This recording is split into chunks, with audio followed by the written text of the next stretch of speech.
This is Colin Dixon with Endscreen Media, and I'm at the QYou offices in LA talking with Curt Marvis. Curt is CEO and co-founder of the QYou. Curt, great to be here talking to you. Tell us about the QYou. Well, thanks, Colin, first of all, for coming to visit us today. QYou was really started as a company that was focused on curating best of web video from all over the world. So if you think of YouTube being a business, and I use YouTube somewhat generically, being a business that has 500 or 600 hours of video, new video uploaded every minute, okay? Our business is really built around curating the best of that video and packaging that video in ways that you could put together and deliver to a consumer. Ironically, we started the mission delivering that content through traditional television. So we have a 24-hour-a-day, 7-day-a-week television network that we deliver to several dozen countries as we speak that curates best of web video. We call it our international feed. And that's delivered through traditional television providers and MVPDs around the world. And we also began creating shows that are category and genre based around that as well. So Q Sport, Q Fitness, Q Food, et cetera, and have begun creating programs of that sort as well. Now, this is really helping the operators solve a very specific problem that they have, which is reaching younger viewers, right? Yeah, our focus really from the beginning was we would look at the grid and the product offering of any MVPD around the world, and they'd have many news and movie networks and sports networks and general entertainment, et cetera. But we looked and said there was nothing that was taking web video, which is the most attractive video. We know that from the statistics that millennials and Gen Z behind them watch this kind of short form video content in massive amounts. Yep. And we believe that we could create and provide a solution to those MVPDs to be able to package that content together and offer it to those customers. Now, Q International is doing pretty well, but there's a missing element from it which you're fixing now. And so tell us about how you're modifying that idea of Q International to make it local. Yeah, well, the I don't know if it was hubris or stupidity on our part or a little bit of each, but we believe that if we were curating international video from all over the world, that would satisfy an international audience. And when we started the business, part of what we would talk about was distributing globally but programming locally. But we actually didn't really listen to our own advice, and we didn't do that to the extent that we now realize was really necessary. So what we're doing is we're picking some certain select territories around the world where we're actually working with partners in those territories, where we're working with the local YouTube content creators, the local influencers that are in those communities, et cetera, to be able to create truly localized program packages out of the short form YouTube community there. India is the one that we've spent the most time focusing on to date.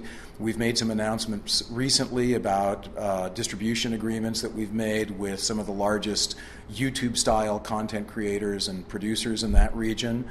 We're currently available on Tata Sky in India to about 17 million customers there. That's running the international feed that we started creating as a business. But the real focus of what we're doing is launching there what we refer to as Q India, which is a curated, packaged version of best of web video from around the world. But half of that video now will come specifically from creators in the Indian market. So that's with, you mentioned that's with Tata.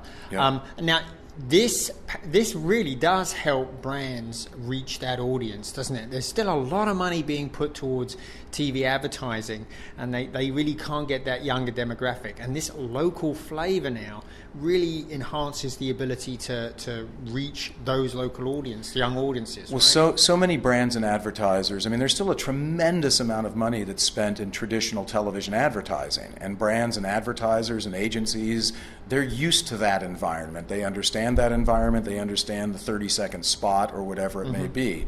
At the same time, they're all trying to figure out and sort, how do we reach this audience of millennials and Gen Z kids that don't watch television, at least on television, that we have to have different ways of reaching that audience through these so-called influencers, et cetera, that are associated with that.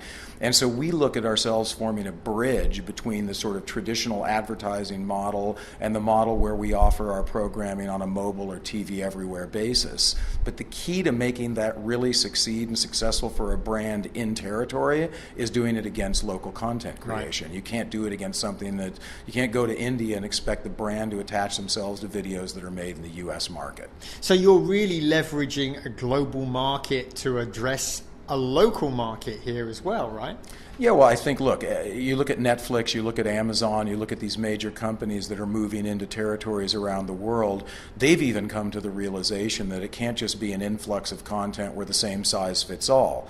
Things have to be customized with content around the local territory, not just to mention the local language, but also the sensibility, the people that are popular there, et cetera, et cetera. I mean, India's example has a hugely robust business called Bollywood. You would never think of being a distributor in India and not feature Bollywood content. So by the same token, you wouldn't be thinking of being a distributor of YouTube videos in India without it being infused with Indian video content. Sounds like this is a model that's very portable. It is, and we spent a lot of time creating a workflow around this that allows us to do this in a cost-effective and efficient way.